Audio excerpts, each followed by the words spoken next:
Is Mickey 17 some kind of anti-Trumpers therapy? I'm still trying to figure this one out. I'm Peter Franson from christiangeekcentral.com and Spirit Blade Productions. The IMDb synopsis for Mickey 17 reads, adapted from the novel Mickey 7 by Edward Ashton, this stars Robert Pattinson as an expendable, a disposable crew member on a space mission selected for dangerous tasks because he can be renewed if his body dies. Well, renewed isn't quite the right word. With his memories largely intact. With one regeneration, though, things go very wrong. So, renewed isn't right because it's his old body is destroyed and his new body is it's a newly printed body from human matter. Or something. It's basically the old idea of a clone where the memories of the original are imprinted onto the clone, and so the clone thinks and believes as that they had the memories of the person that just died. And so actually that's one point for this movie philosophically. I'm getting ahead of myself because I'll talk about the philosophical stuff later, but they really put forth the idea that clones like these are persons in and of themselves, and they are distinct persons, that two of them can exist at the same time and be two different people. What does that mean? Well, that I think highlights that this idea of transcendence, this digital transcendence, uploading, as it were, our consciousness into a computer or another body or something like that, and thinking that in that way our consciousness can persist.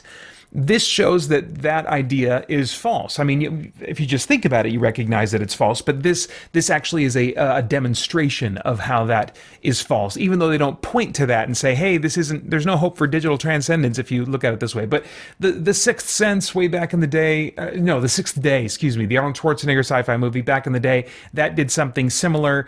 But digital transcendence, consciousness transference isn't really like a philosophical thing they're playing with. It's more about the idea of, hey, humans should not be thought of as expendable, okay? And that's something, of course, that we can all agree with, but I think maybe some of one political persuasion would think that those of the opposite political persuasion think that people are expendable. There's some weird, I think, political stuff going on here that is so cartoonish in its satire that I'm confused about even what the message is and what are they what are they thinking, what are they saying anyway.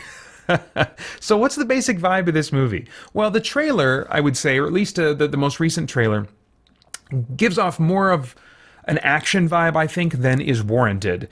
And that trailer also doesn't display the obvious satirical Donald Trump character, the politician and businessman Kenneth Marshall. He's in the trailer in brief moments, but you don't hear much of his voice, and you don't see much of him. If you did, I think it would have turned off a number of people, because it doesn't take long in this movie to realize, oh, this guy is totally a stand-in for Trump as a politician, businessman who's kind of like a maverick doing his own thing, complete with red MAGA-style ball cap wearing supporters. But the satire feels thick throughout, even when I'm clueless about what is being satirized. So I wonder if I was of a hardcore anti-Trump persuasion, if maybe I would just understand what the filmmaker is getting at. But I'm not even sure what they're criticizing, because they seem to be criticizing such a bizarre straw man version of Trump that I'm just I'm confused. The characters across the board, though, not just the Marshalls, are, I think, so simplistic and cartoonish in their own way, to a lesser degree, for sure, but still simplistic and kind of cartoonish in their own way, at least in their decision-making, their logic, their motives. I feel like they would almost fit better in a movie like The Fifth Element. They're not that extreme, but they're somewhere between, just kind of a normal character in a movie and the extreme characters you would see outside of Corbin Dallas in The Fifth Element. But the visual design of Mickey 17 feels pretty grounded, and that makes the exaggerated characterizations just kind of feel like these people are being stupid and unrelatable to me.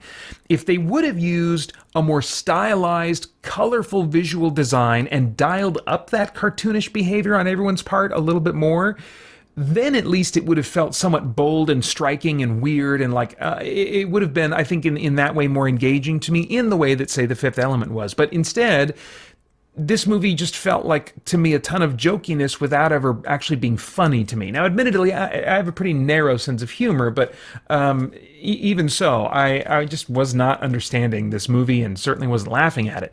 The music is another element that, even in potentially dramatic moments, kept me at arm's length with its insistently light-hearted flavor, or at best sappily dramatic feel. It never quite leans into like, hey, this is actually a serious moment that was going to take me off guard. Sometimes comedic movies can do that. They suddenly take you by surprise and they have a serious moment that they really play as serious. But even the most serious moment in this, I started to well up just a little bit, and then I was like taken out of it. I was like, what is this music? It feels like melodrama.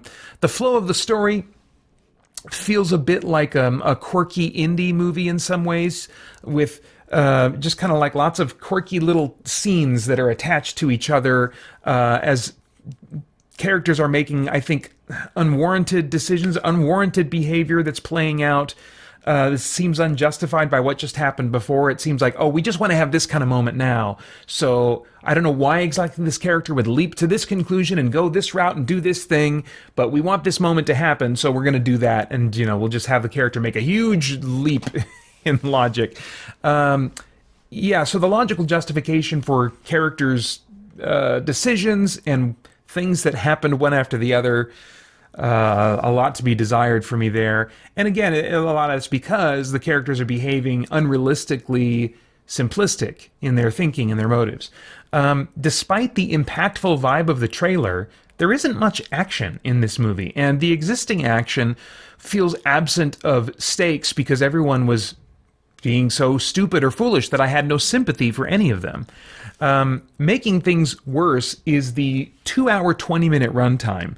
Most movies that are intended to be comedies, even those that are like action comedies, like the trailer for this one seems to present it as to me, those kind of movies usually wisely recognize that a trimmed down runtime keeps the jokes punchy and unexpected. It keeps the gags and the overall style of humor from becoming predictable, repetitive, or otherwise wearing out its welcome.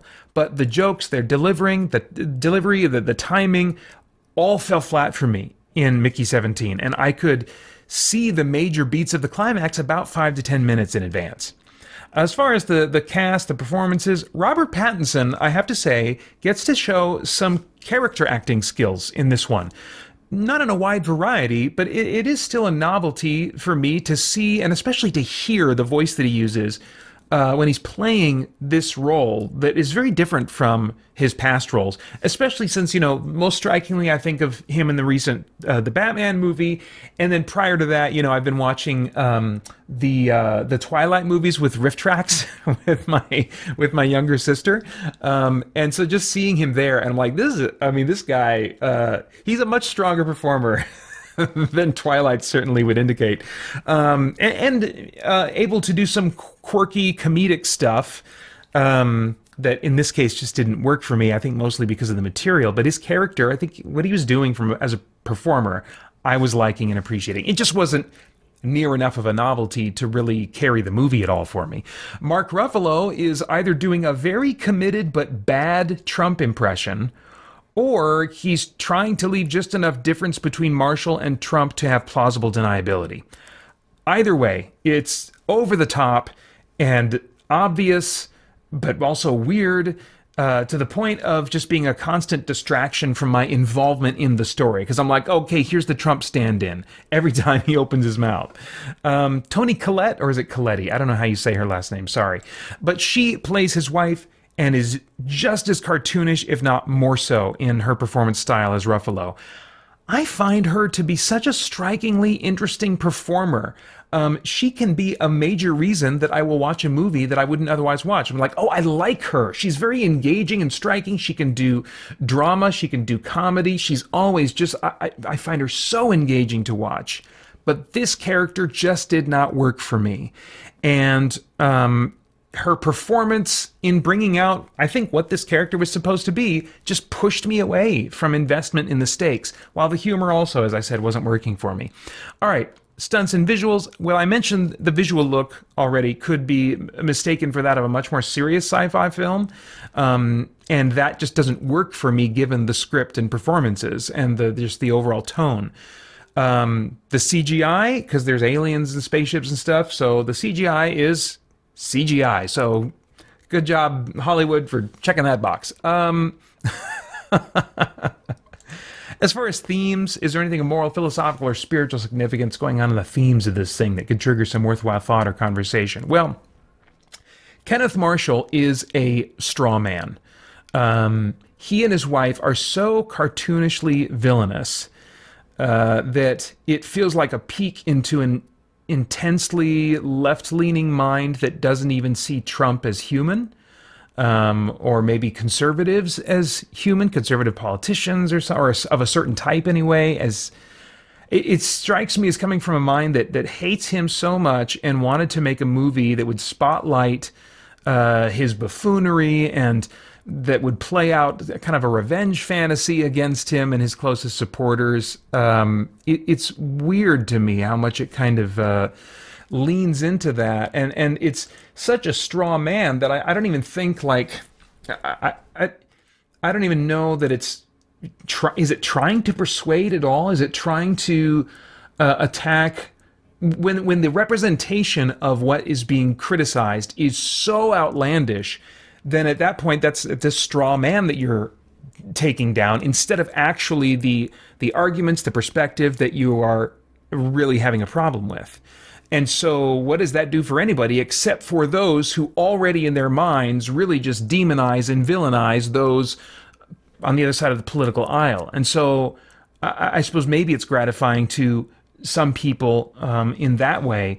But I do want to say here, even though there might be some Christians or right-leaning folks that would watch this and be really irritated by this, I would say to the Christians in particular, we cannot do this. We ought not engage in this. This villainizing of our opponents. It encourages antagonism instead of dialogue. It does not encourage an understanding of truth. It also makes us and our arguments look foolish and empty. It just seemed like, such a weird. I didn't feel like even a counter argument was being presented to whatever it was that they were attacking. But 2 Timothy, chapter 2, verses 23 through 26, I think bears on this. In the ESV, that reads, "Have nothing to do with foolish, ignorant controversies. You know that they breed quarrels. And the Lord's servant must not be quarrelsome, but kind to everyone, able to teach, patiently enduring evil, correcting his opponents with gentleness. God may perhaps grant them repentance leading to a knowledge of the truth, and they may come to their senses and escape from the snare of the devil after being captured by him to do his will." We ought to see our opponents as having in some way been misled at some point. And we should see that as a place that we want to help them find their way out of.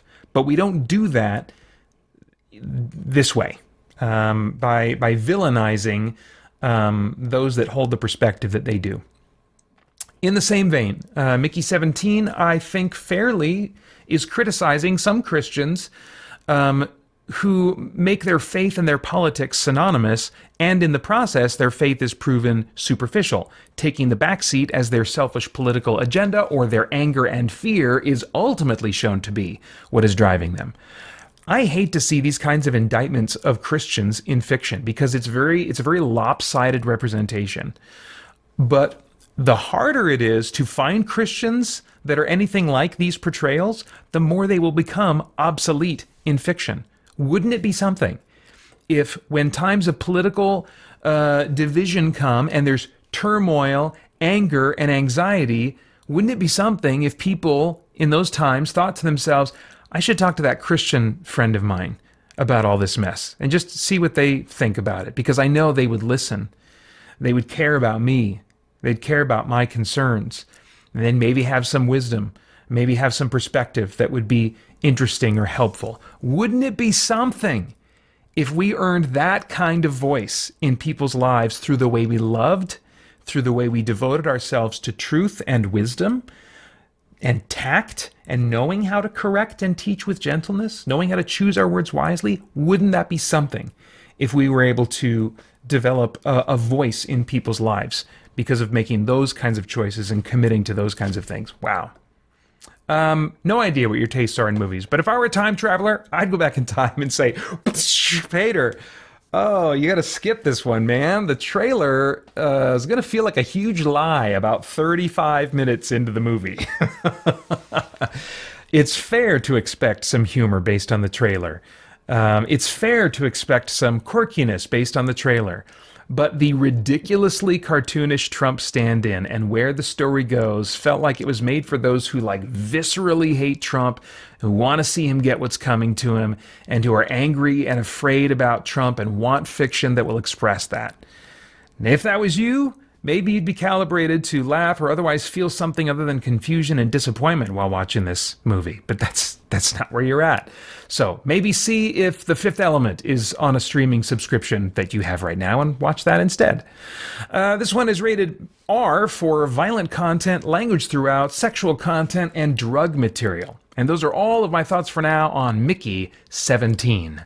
Right now, I'd like to take some time to write a tune for pre-made rhyme. The lyrics kind of never change, but the melody gets rearranged. I never know what I'll create to say how much I appreciate Dan Excel, Gabriel Stinson, Olin D. Branham, Winston Crutchfield, Lee Bray, Joel Nelson, and Jake Berry. Thank you for supporting me and SBP and CGC. And now to all who hear this tune, thank you as well. Please come back soon. Want to hear your name in song? Then check out our page on Patreon. All right. I would love to get your thoughts and reactions in the comments below. Please like, share, subscribe, click that bell to stay connected. I do want to thank the Spirit Blade Insiders for making this review possible. You can get info about the benefits of joining at patreon.com/spiritbladeproductions. Then I hope you'll check out our podcast and stay connected to all CGC content at christiangeekcentral.com as we continue to geek out and seek the truth. For more chat about geek entertainment, answers to your questions, and news from the wider world of Christian geekery, get the Christian Geek Central podcast today on iTunes and other podcast services.